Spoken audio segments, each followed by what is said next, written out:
Good evening. Tonight on Front Page, the story isn't just about promises. It's actually also about building at scale, under pressure, and in the real world. So from factory floors to research labs to policy rooms, the signals are getting very loud. This is Front Page, of course, by AIM Network. For a long time, India's office infrastructure has been about scale. And as far as that is concerned, more buildings, more seats, more square feet. That phase is ending. A new report now projects that global capability centers will drive 160 to 200 million square feet of office demand by 2030. That's a massive shift. And it comes with a very clear message. Global capability centers already generate over 65 billion worth in terms of dollars in annual revenue in India.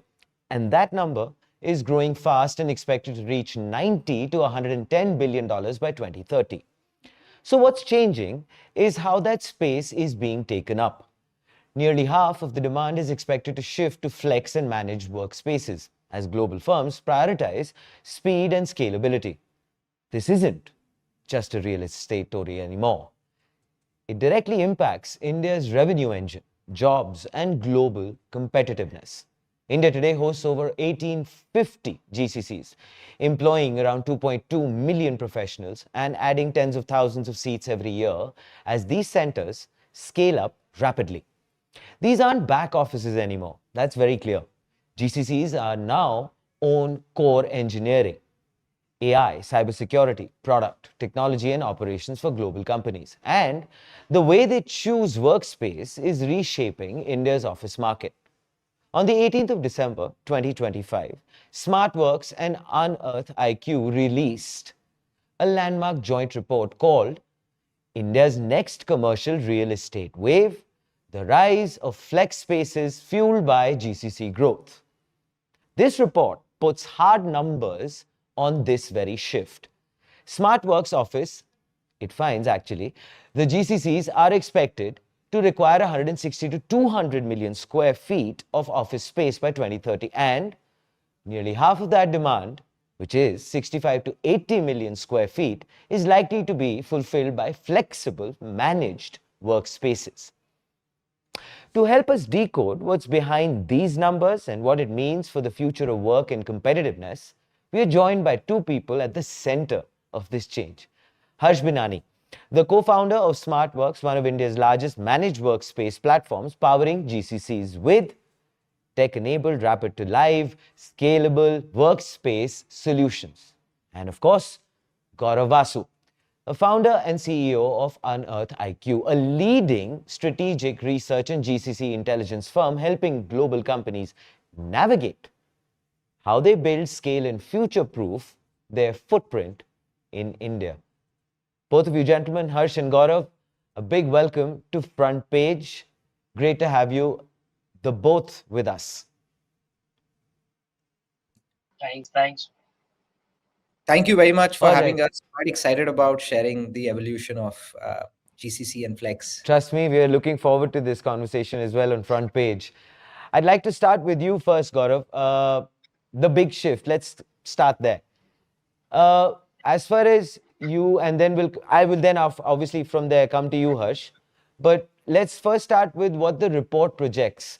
It talks about 160 to 200 million square feet of new office demand by GCCs by 2030, with flexible managed workplaces capturing a massive share of that. So what has really changed so fundamentally that flex has gone from, let's say, optional convenience to now a strategic default for GCCs?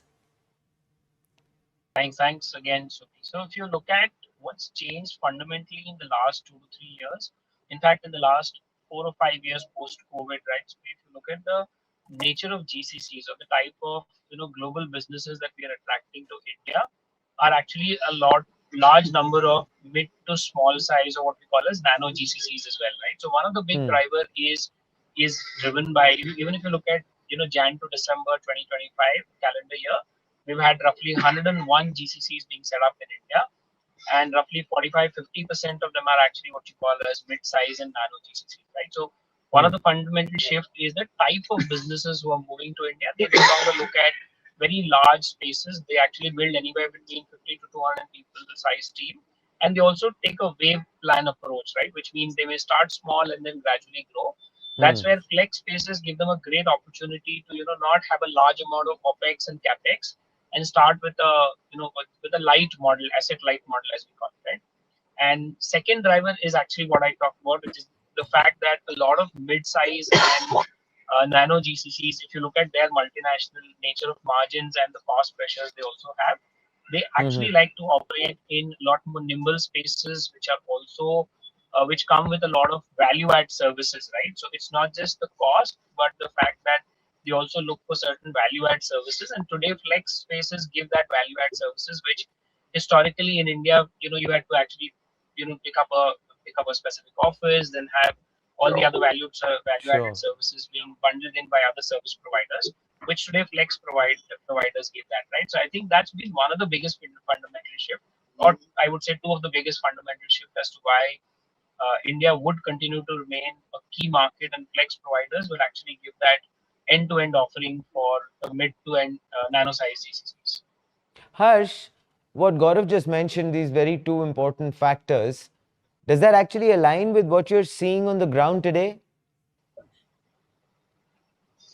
No, absolutely. Thanks, firstly, for having us. It's a It's a very pleasure. interesting, uh, and India is at a very interesting inflection point.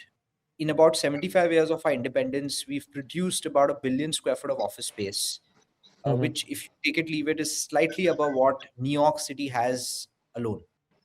Wow. Now, it just gives you a perspective that as India now has aspirations to become a developed economy by 2047, then there will be a much higher need for high quality office spaces. And when we look at high quality office spaces, uh, they are being consumed by a lot of large Indian companies and unicorns as the domestic economy continues to grow. But what has fundamentally also happened since COVID is that India has increasingly been viewed as the capital of the world when it comes to office spaces. And that's where you saw the advent of two large mega trends, which we expect will continue to sustain as we go into the next decade. The first is flexible workspaces. So, this category was practically zero when we started in 2016. And now, suddenly, this category has become the largest in the world, where more than 100 million square foot of flexible workspaces is currently the stock, and it's more than 10% of India's total commercial RE. So if we now connect the dots that India is going to add another billion square foot with a high expectation that the flex space penetration, which has taken the world by a storm in India, this zero becoming 10, the 10 could potentially become 20. So you can only imagine Yeah. aperture of this undercurrent, which has now become a tsunami in terms of Right. how flexible workspaces has captured the imagination in India. And nowhere it's happened as swiftly as it's happened in India. And as they say in India, if an idea saves time or money, it does tend to have tendency of leapfrogging revolutions. For example, look at Sure. 2G becoming 4G very quickly. So we've seen something similar play out here. Okay. Now, alongside, what is also important to appreciate is that India has also become the GCC capital of the world. And that's what the report calls out very eloquently, that gone are the days where real estate 1.0 had seen a lot of global companies move their back offices or call centers to India to take advantage of the cost efficiencies. Now you're starting to see a lot of global capability centers emerge, and this GCC growth is non-linear. It houses a lot of strategic main office functions of companies, whether it's analytics, research, engineering. And therefore, in our mind, there is no doubt that India is well on a track by 2030 to become the innovation capital of a lot of these large companies. Fair enough. With Harsh, which GCC, brings me to this thought. Sorry, you were saying. and particularly that's where the intersection of flex space and GCC becomes very interesting, because Okay. GCC growth is fairly non-linear. Yep. And flex models absorb this uncertainty far better than fixed long term leases.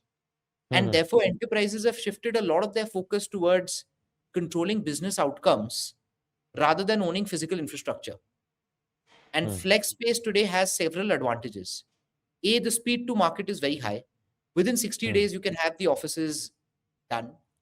Yep. And similarly, you can scale up and expand across India while retaining the complete flexibility. And at the same time, FlexSpace campuses come with a lot of global amenities, which a lot of these global companies desire that their Indian employees also enjoy. So Yeah, if you like Gaurav all had of these mentioned, together, that it it's a becomes very one-stop powerful. solution of sorts. Absolutely. Fair enough. If I were to carry on asking you this, Harsh, which is, let's say we talk about execution.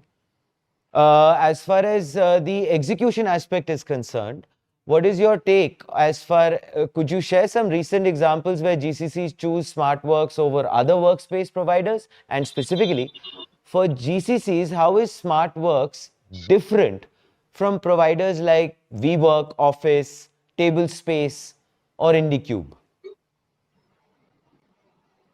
Certainly, I can actually share several examples because we've seen the GCC demand over the last 3 years really Hmm. skyrocket. And particularly this year has been phenomenal in terms of the office leasing records being broken in India.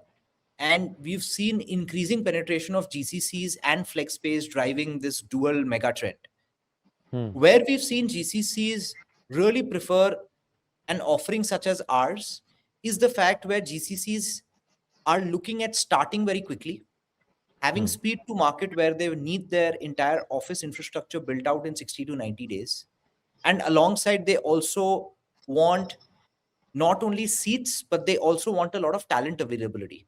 So if you're able to offer that one-stop solution together, GCCs tend to choose SmartWorks over other conventional options.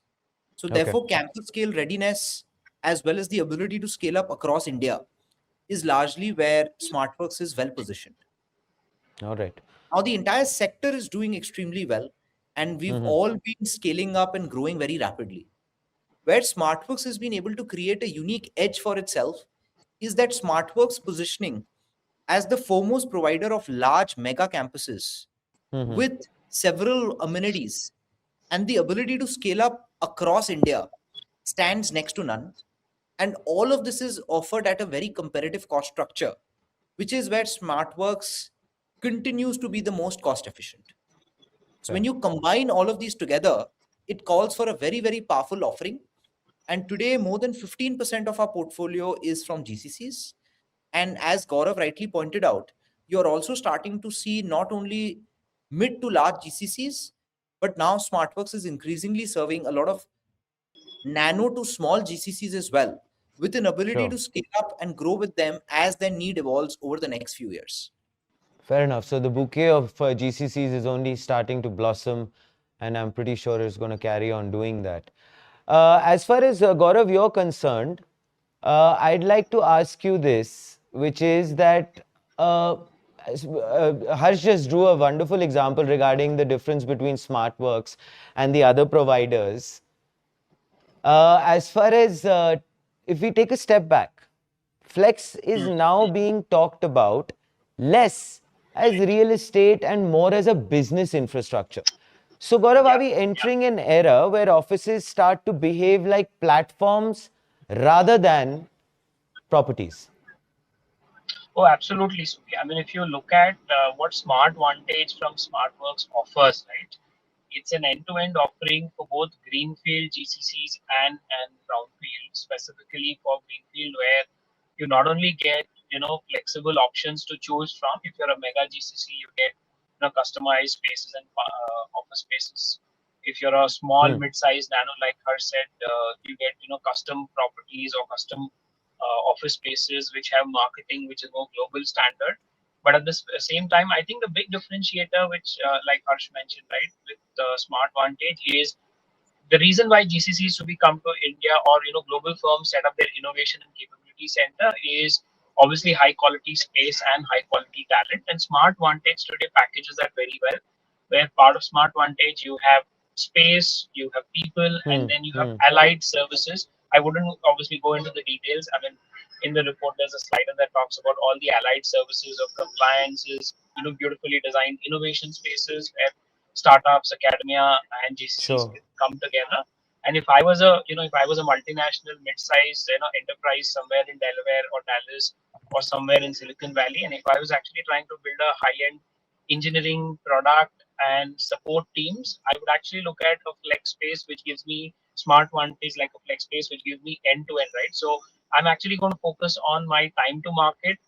How do I compete with my larger product competitors? And if I'm a large product competitor, how do I make sure that my differentiation of product features, and rather than then worrying about some of the other office space or related allied services, right? So I think that's been a big drastical shift if you look at in the office space, right? I mean, 8 years back when I started, Hmm. we used to initially think of grappling about saying where do we set up, how do you keep the switch Sure. lights on, how do you make sure that you have the right office in the infrastructure where you can call clients. I think flex Hmm. spaces gives you all of that ability, right? High grade office spaces in CBD areas or in custom areas, like Harsh said. If you're a mid-sized enterprise, you can pick and choose where you want to, and you can also walk in and walk out into any of these offices which are across different cities as well. I think that's another increasingly a need that's coming from Yeah. global multinationals, mid-size and even small sizes. I think that's been one big differentiation which the flex spaces are able to offer today. I think we have transformed in the last 50, 70 years, from mega office spaces to more smaller custom designed office spaces. Fair enough.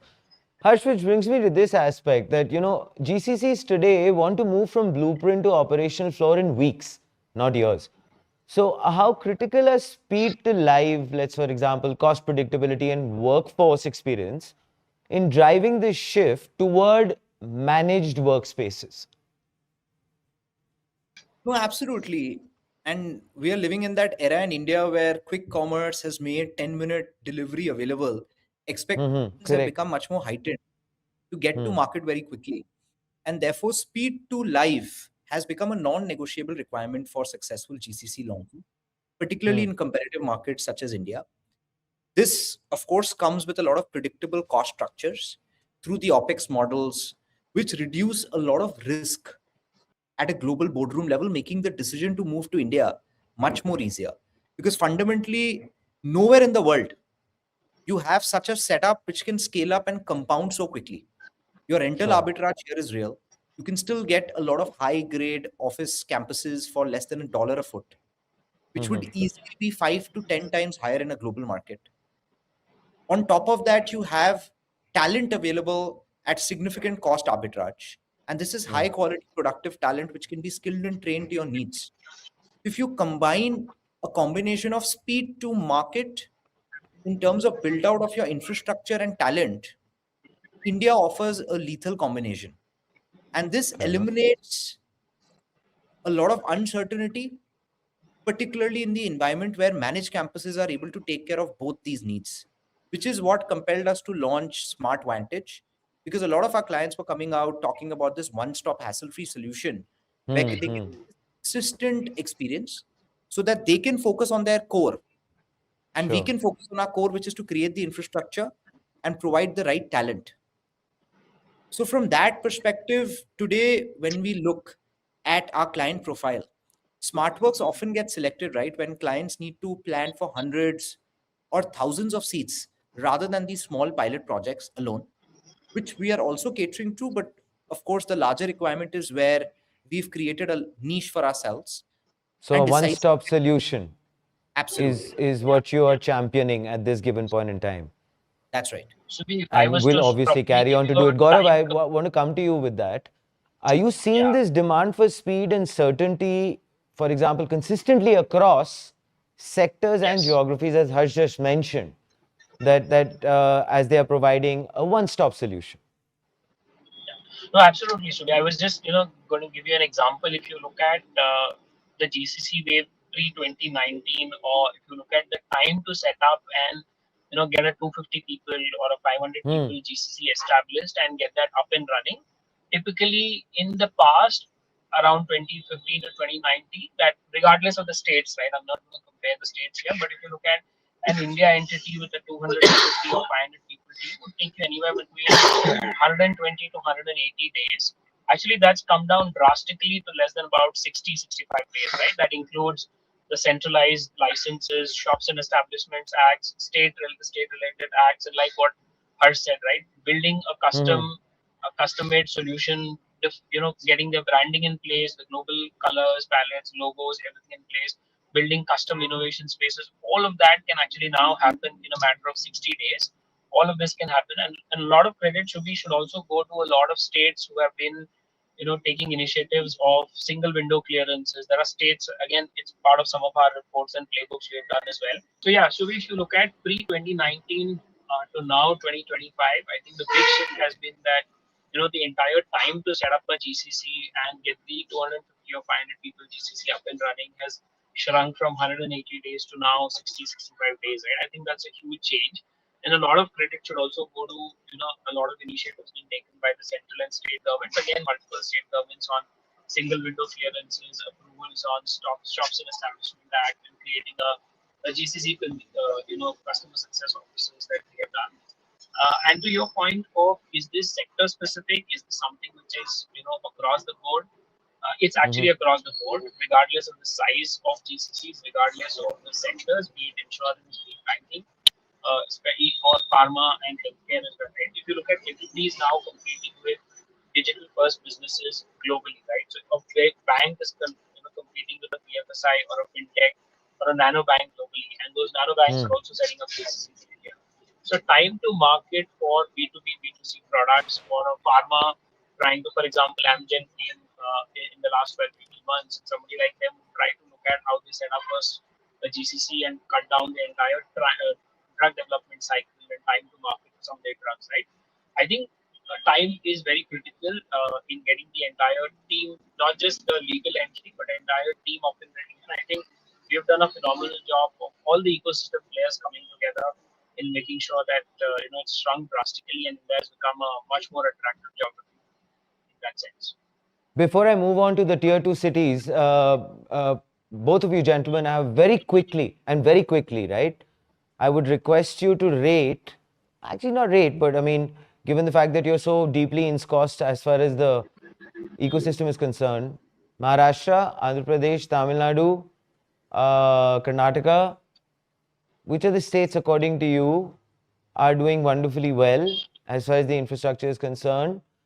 And which are the states which could probably, well, learn and leapfrog? Very quickly, huh, Gaurav? I'll give you four. Sure, sure. So I'll give you an example. I'll just give you a data-based approach since UnearthIQ is a pure data and research firm, right? I wouldn't give you a sort of a rating, but if you look at of the Fair. 101 GCCs, new GCCs established, or 150 plus new GCC units established across India, hands down, I think Telangana and Bangalore, Hyderabad and Bangalore continue to attract large, mid, small, all different sizes of GCCs and sectors. I think Pune and Chennai have done a phenomenal job of attracting what we call as GCC new units of existing Mm-hmm. GCCs. Both of those top cities, which I talked about, have roughly about 60-65% market share. And Mm-hmm. some of the others regions like Pune, Chennai will continue to attract a lot of your second center, third centers, along with the new GCCs as well.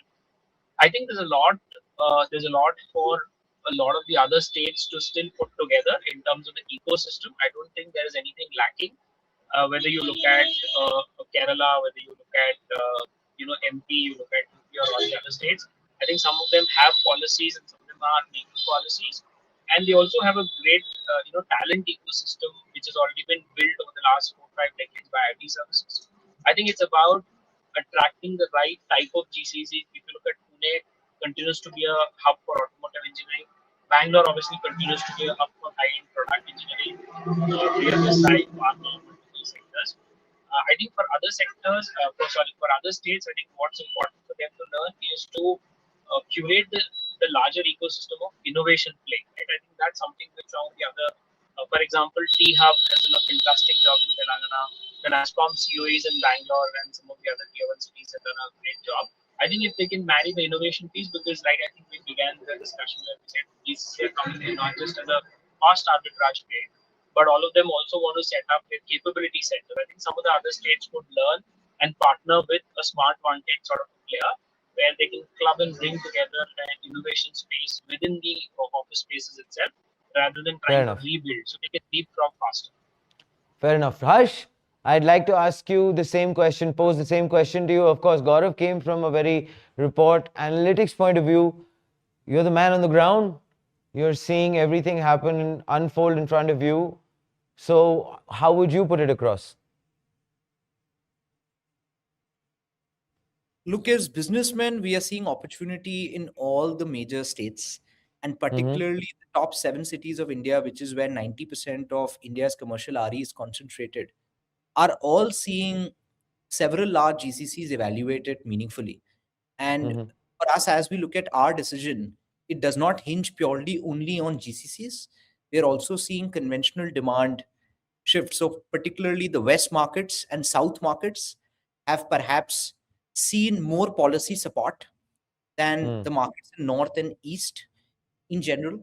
So, all the usual suspects of Pune, Bangalore, Chennai, which, Yep. regardless of GCCs, were anyways doing quite well from a commercial office space perspective, have clearly Mm. taken a lead over the other regions of the country, which have now also started to see very proactive intervention.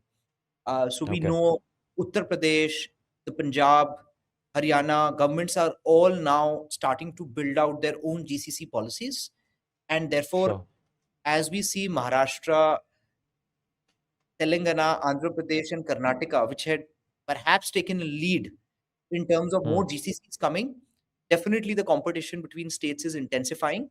And more competition means more options and more business. So, therefore, we are very, Sure. very happy and have kept our foot in each of these states as we see more opportunities emerge. Spoken like a true entrepreneur. Well done, Harsh. And of course, which brings me back to the report, which I guess is clear. The overall ecosystem is looking nice and robust and shows a lot of fabulous potential moving forward. Gaurav, coming back to the report actually highlights rising GCC interest beyond Bengaluru, Hyderabad, and Pune into tier 2 cities. So, what will determine how fast tier 2 India becomes a serious GCC destination, Gaurav? So if you look at so far, I think in the last 5 years, I think the market share of GCC units in tier two cities has drastically gone up from under 3 to 4% over 8 to 9%. Right? I mean, if you look at end of this year, calendar year, we cross about 9% share of the tier two city markets.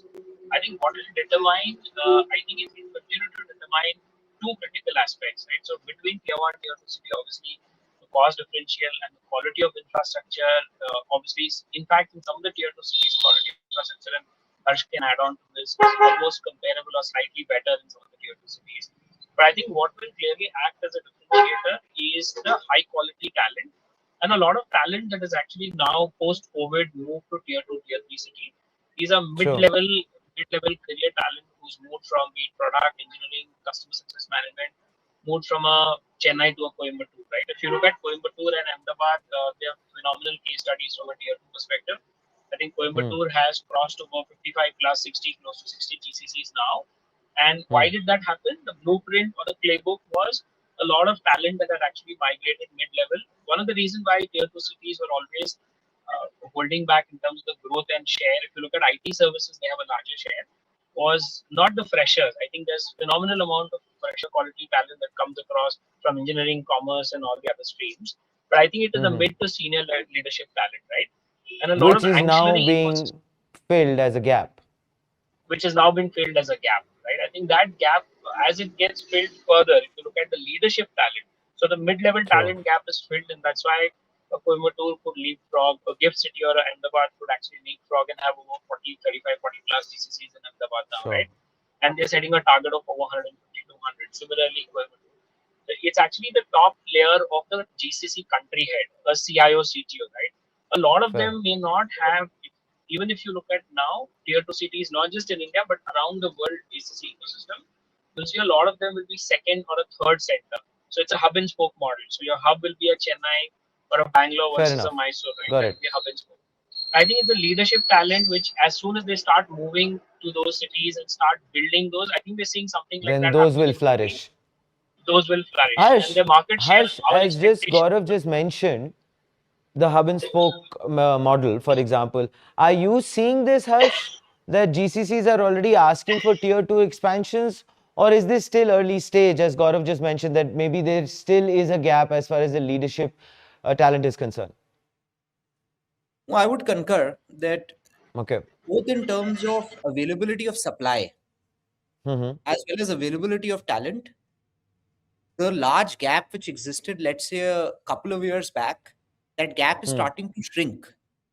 However, the gap still exists, and the depth that you have available in tier one still continues to be very high. So, therefore, I would not say that the tier two trend is more of a cost play or a talent play. It's more of a Hmm. talent density play.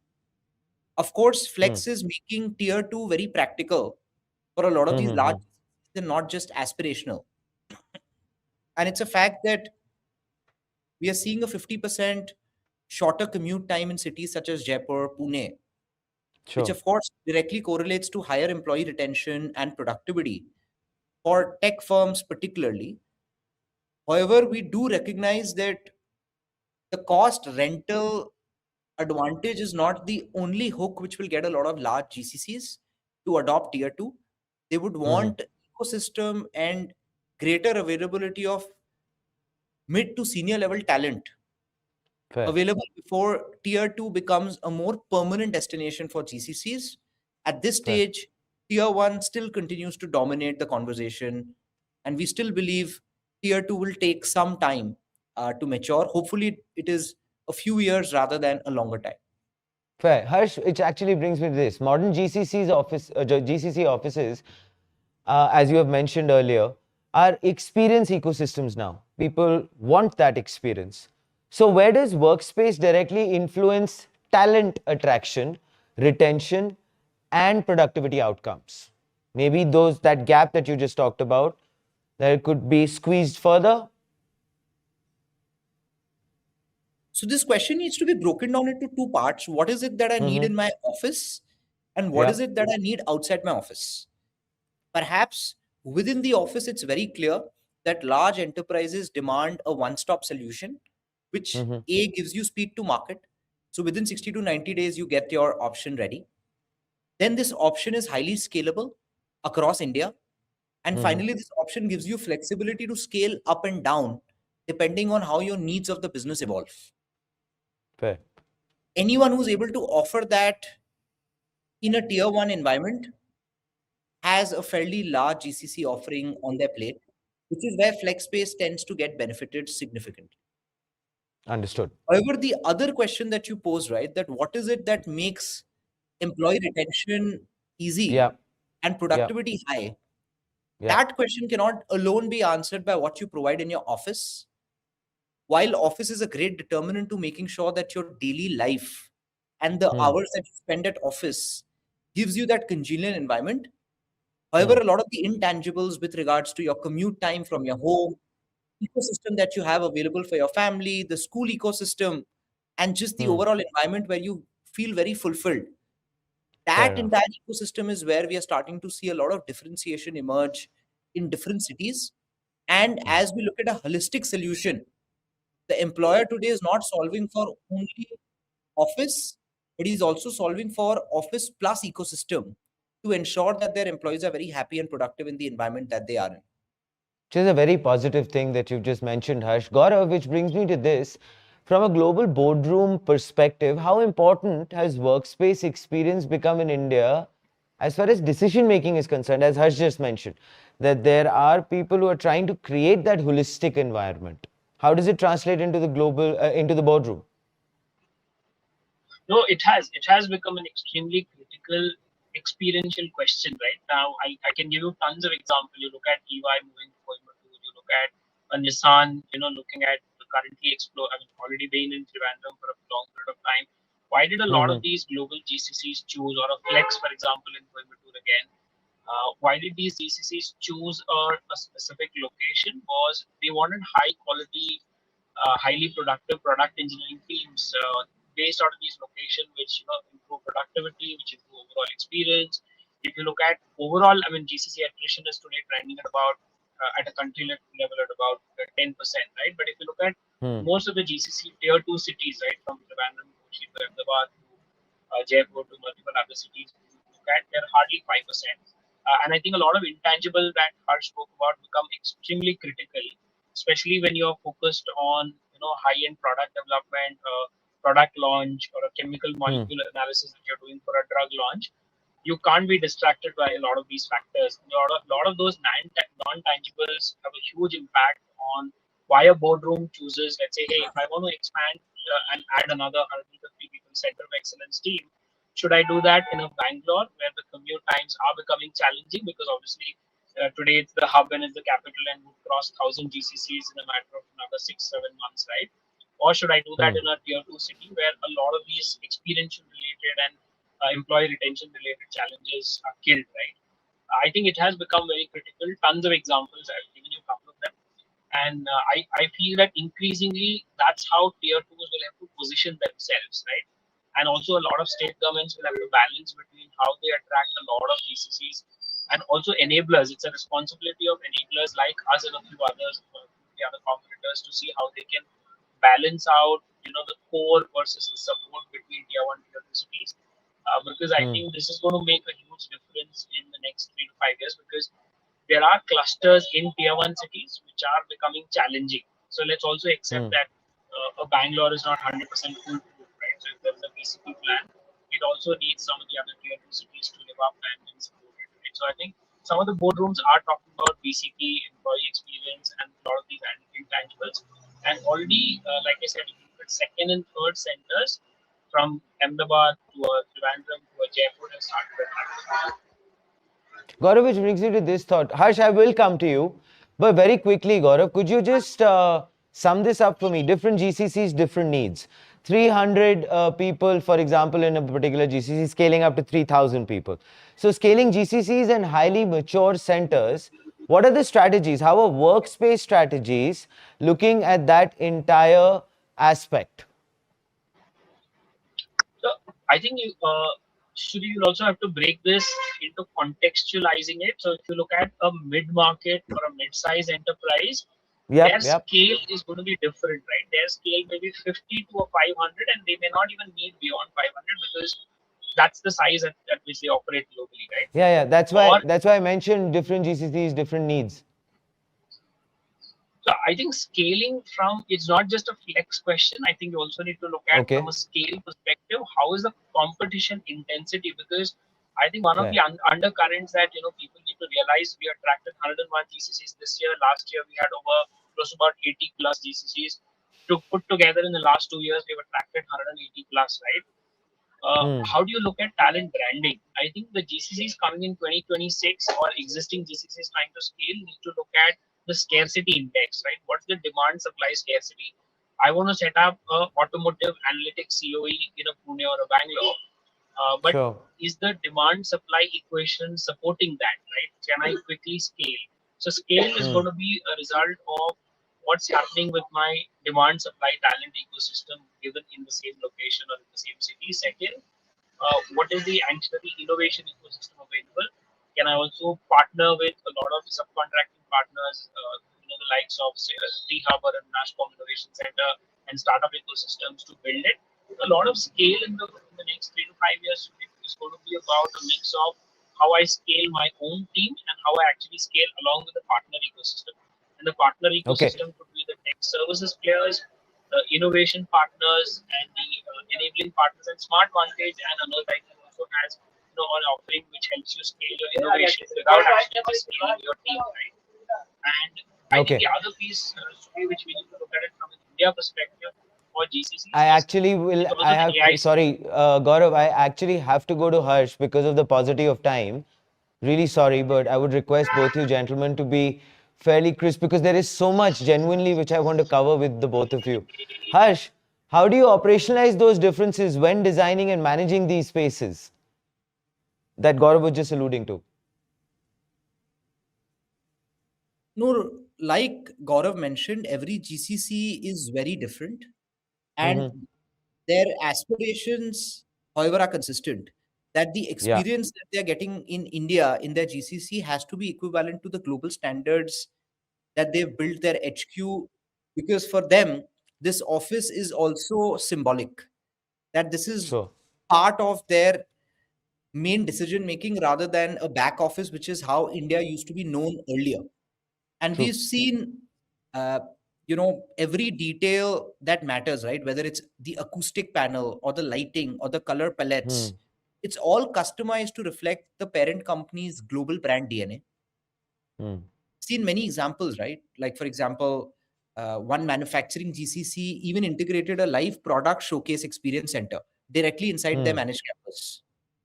And we've also seen a lot of large companies take full floor plates, create their own customized amenities, which are replicated and does not make you feel that you're very different to where your office would be globally versus where you are in India. So, to that Hmm. extent, where platforms such as us tend to benefit is if you are able to also blend a fair amount of standardization on your backend systems. Because somewhere again, remember, there is a trade off that you're trying to also have of speed to market versus customization. So while your intent is to offer both, you do realize that you have to build very strong integrated models on the back end to deliver Hmm. on the promise that is required here. Gentlemen, very quickly, both of you, I want to ask you the cost factor. Uh, Gaurav, from the report analytics point of view, entrepreneur point of view, Harsh, India is no longer just about arbitrage. How much of today's GCC workspace decision making is cost driven versus capability driven? Harsh, I'd like you to maybe weigh in first, and then Gaurav, I'll come to you. Putting my entrepreneurial hat, for any large global company, the fact that India is now emerging not as a cost center, but as an innovation enabler Hmm. completely makes the cost arbitrage play not as important as it used to be, because Hmm. India has now climbed up the value chain, becoming a very important part of the global roadmap.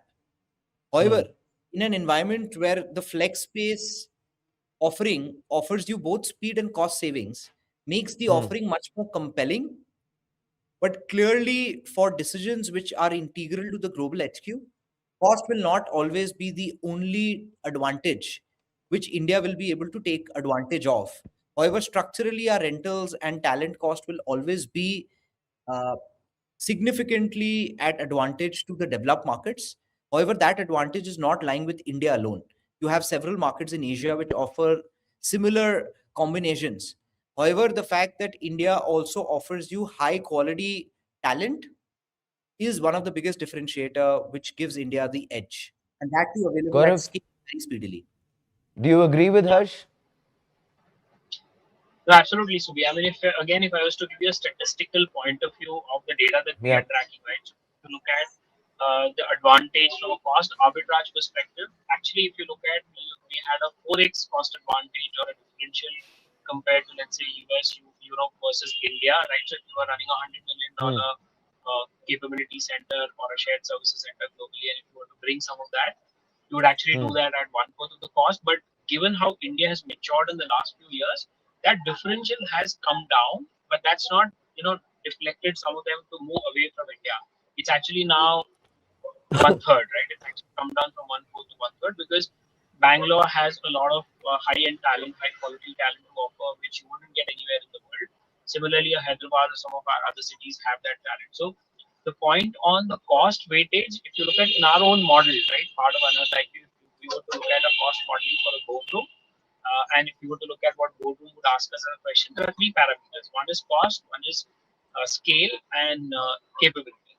Can I build a center which is end-to-end capability for my core business versus support business at the right price point? And it shouldn't be a Hmm. center which will not scale beyond a certain limit, right? So today, India accounts for one third of their global operations support most of the GCC, right? I'm again not taking some of the outliers in that case. So from a 50% weightage in early 2000 2010s to now, cost has taken a 30% weightage in a in a model that we would create for any global enterprise that we would work with. I think scale and capability and innovation capability has become two of the other critical values. who actually get an equal amount of weightage. Fair enough. Harsh, if GCCs are doubling down in India with smarter infrastructure and faster expansion, what does this signal to global boardrooms about India's readiness for the next decade of value creation? The jury is out clearly Okay. that India is no longer an experiment, but a Okay. permanent long term global operating base. And the rapid alignment that India has been able to offer of ensuring that the local infrastructure Hmm. is aligned with global corporate ambition, it clearly to the global boardroom reflects a growing confidence in the Indian ecosystem. And we've seen, to Gaurav's point, right, that the cost advantage is clearly an entry point, but the Hmm. boardroom conversation does not talk about the cost efficiency alone. It talks Hmm. about longer term value creation and how strategic the Indian GCC becomes to the overall global innovation roadmap. And to Hmm. that extent, we've seen that depending on the maturity of the GCC, the needs might evolve, right? Early stage GCCs want speed, mature GCCs want governance, and which is where the flex space offering has that model and the flexibility to offer needs that are taken care of the different life stages of each GCC so that the boardrooms know that India has a solution which takes care of their needs across the entire life cycle. Fair enough. All right, gentlemen. In conclusion, I'd like to ask you a question talking about looking ahead, the vision ahead. Gaurav, we'll start with you. Gaurav, looking forward to 2030, looking ahead actually, we are looking forward to 2026, but of course looking ahead to 2030. If these projections play out, what does India's workplace of the future actually look like? And Harsh, from your perspective, how do you see work itself being designed differently inside those future GCC campuses? Gaurav, I'd like to start with you. Yeah, no, I think like what you called out, right? I think flex and workspace will become more of a platform. So workplace is no Mm-hmm. longer just so it's going to be work and workplace integrated and experiential workplace integrated. So I think if I was to look at 5 years from now, 2030, you will have easily 2,500 plus DCC in the country.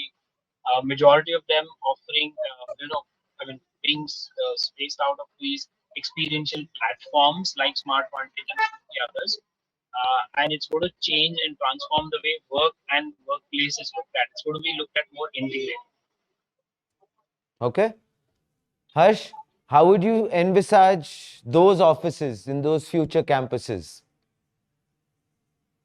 The big news is that India has now officially transitioned from being a global experiment to becoming the world's largest premier global operating base. And we Nice, that's a truly lovely headline. that India's next real estate cycle will not be defined by how much space we build, but really by how quickly and flexibility we can deploy it. So, as now India, as the report rightly calls out, moves into real estate 3.0 era, the Mhm. office is no longer just a physical asset, it is a strategic operating system for growth. And by 2030, we aren't looking at India as a back office, but rather it's the global headquarters of innovation, which is going to house more than 3.5 million professionals, which is going to drive the next decade of global tech. And you will start seeing the reverse migration happen. Earlier, India used to be known where Nice. the developed market sleeps. India wakes up and finishes the work and gives them more productivity. We are not too far away where when India starts a day and closes, it informs the global HQ where to start. So Nice. clearly, we are very excited about the potential of the opportunity as businessmen, but also we are very proud of how far India has come and become a very important nerve center across the globe. Beautifully put, Harsh. And thank you so much for weighing in, Gaurav, with all of your insights. As always, we'll of course keep harking back to you, gentlemen, as this ecosystem rapidly keeps evolving. As always, a big thank you for being a part of Front Page and taking this discussion forward. And kudos to your report and, of course, all your endeavors moving forward. And a very happy new year, 2026. Thank Magical you very times much ahead. for having us. And we at Smartworks are very proud to be the platform that matches this global ambition with speed, scale, and the intelligence it deserves. We are Sure. very happy about our collaboration with UnearthIQ. We truly believe that the future of innovation is now being coded in India, and very happy to see all of that play out also on our campuses. With that, would like to wish all the viewers a very happy new year, and thank you for your Yeah. patience and time from both Gaurav and me. Thank you so much. Wonderful. Thanks so much, Gaurav.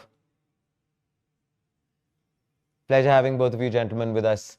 Well, ladies and gentlemen, there you have it. The architects of that report, which of course augurs brilliantly well as far as India is concerned. The real estate cycle 3.0 has begun, and India is officially the GCC capital of the world now. And times ahead seem to be only very encouraging for the country as it grows and establishes a huge footprint globally. And I think one of the takeaways that I had from Harsh was beautiful. I believe those times have changed, where no longer is it that we are going ahead and trying to finish off the work and let the other developed world start theirs. It is reverse migration which is starting to take place. And I believe we have the infrastructure, we have the talent, we have the policies, and of course, we have the workspace to make sure that that dream is constantly going to be turned into reality, as it has already has started, and it is only going to be glorious ahead. Ladies and gentlemen, this was Front Page by AIM Network. Like, share, subscribe. Always remember, think AI, think India, think GCCs, think AIM.